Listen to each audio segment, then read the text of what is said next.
Fala rapaziada, professor Roberto Pérez por aqui, mais uma aulinha online hoje, valeu? Hoje a gente vai entrar na unidade 3, Revolução Russa. Então vamos lá que a aula tá só começando. Então galera, do século XVI até o século XX, a Rússia manteve uma estrutura de governo monarquista absolutista, cara, vê se pode. O monarca na Rússia se chamava czar e centralizava o poder nas suas mãos, cara, como todo bom monarca absolutista, não é mesmo? Até o século XIX, mais ou menos, a Rússia tinha uma estrutura super agrária. Foi aí então que o czar Alexandre II decidiu dar início ao processo de industrialização na Rússia. Bem tarde, não é mesmo? Cara, no século XX, chegado ao século XX, a Rússia, cerca de 80% da sua população vivia no campo, cara, em situação bem precária. Apenas no campo que a galera tinha dificuldade, não. Nas grandes cidades, como São Petersburgo e Moscou, os trabalhadores das indústrias também passavam por grandes dificuldades. Trabalhavam cerca de 16 horas por dia. Nem os Minis aguentariam isso, não é mesmo? Toda essa exploração do trabalho nas fábricas fez surgir algumas ideias diferentes na Rússia. Ideias socialistas, inspiradas em Karl Marx e Friedrich Engels. Daí, em 1904, o Nicolau II, que era o czar da Rússia, né, em 1904, ele vai fazer uma guerra contra o Japão, cara. E o cara perde, basicamente, a guerra contra o Japão. E aí, imagina, cara, quanto dinheiro ele gastou nessa guerra podendo ajudar o povo que estava vivendo em condições precárias. Claro que isso não vai pegar bem. E aí, em 1905, os trabalhadores que estavam em greve junto com suas famílias foram lá em São Petersburgo, lá no palácio onde o czar morava, protestar e fazer uma greve, né? Falar, olha só, a gente não concorda com isso aí. A gente quer uma condição de vida melhor. A gente quer que reduza a jornada de trabalho. A gente quer trabalhar menos, por favor. O que vocês acham que o czar fez? Guardas! Matem esses miseráveis! A few moments later. A Guarda Imperial matou todo mundo. Esse dia fica conhecido como Domingo Sangrento. É nesse contexto de crise e problemas sociais que o Partido Social Democrata Russo ganha força. Mas você pode chamar também de Partido Comunista. E em 1903, esse partido, que era uma coisa só, vai se dividir em dois. Os bolcheviques, que defendiam a união do povo do campo e o povo trabalhador da cidade em busca de tirar o czar do poder. Esqueci de falar que eles eram liderados por Lenin e Trotsky.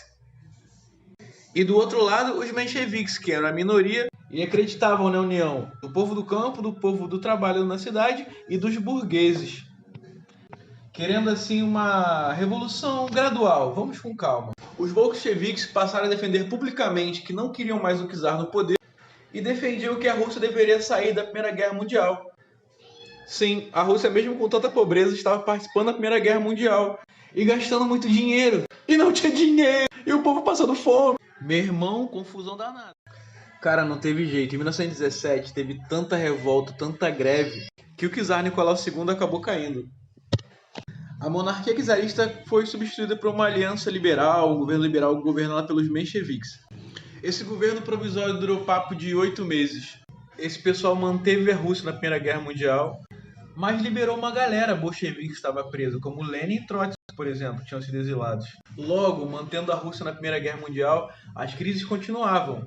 Na rua o povo pedia paz, pão e terra. Dá uma pesquisadinha no que significa esse lema da Revolução Russa: paz, pão e terra. Os bolcheviques acabam tirando os mencheviques do poder.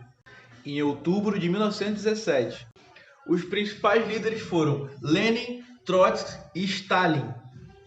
E logo assim que entraram, fizeram uma série de reformas, como o Tratado de Brest-Litovsk, que tirava a Rússia da Primeira Guerra Mundial. Enfim, né? Nacionalização e estatização das empresas. Só para você ter uma ideia de como foi revolucionário, as indústrias passaram a ser controladas pelos operários e não pelos seus patrões, aqueles, sabe? Os camponeses ganharam terra com a reforma agrária. Só alegria. Fora que também foi criado nessa época o Exército Vermelho, que tinha o objetivo de defender a Rússia de invasões externas. Então o Exército Vermelho russo teve que combater o Exército Branco, que era basicamente o exército das grandes potências europeias que não concordavam com esse tipo de governo tão diferente na Rússia assim. Então, em 1918 a 1920 ocorreu uma grande guerra civil na Rússia. Para tentar combater esse Exército Branco, Lenin, que era o grande líder bolchevique, o grande líder dessa revolução russa, vai criar uma tática chamada comunismo de guerra.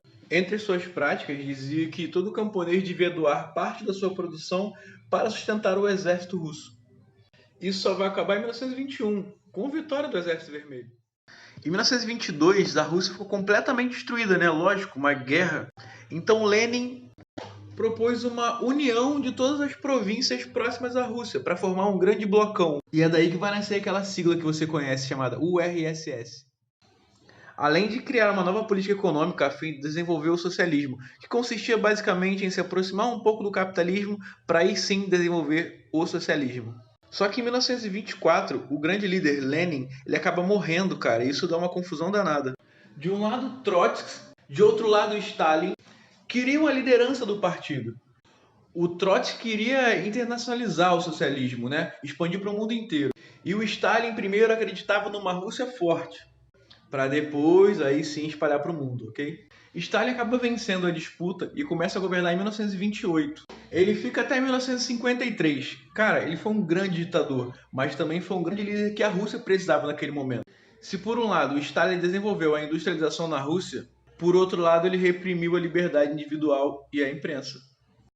De fato, a Rússia, ou melhor dizendo, a União Soviética, acaba se tornando uma grande potência e rivaliza frente a frente com os Estados Unidos. Bom, espero que vocês tenham entendido um pouquinho sobre a Revolução Russa. Valeu? A gente vai ficar por aqui hoje. Não esqueçam de fazer atividades do livro. Valeu? Tamo junto, rapaziada.